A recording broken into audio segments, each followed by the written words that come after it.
प्यारे बच्चों, आज मैं आपको अपने स्कूल के बारे में बताऊंगा। चलिए देखते हैं मेरा स्कूल कैसा है।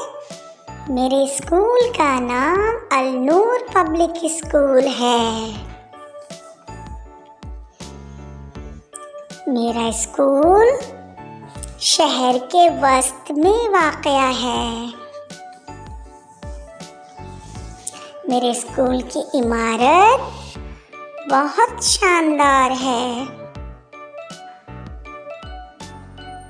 हमारे स्कूल में 15 कमरे हैं।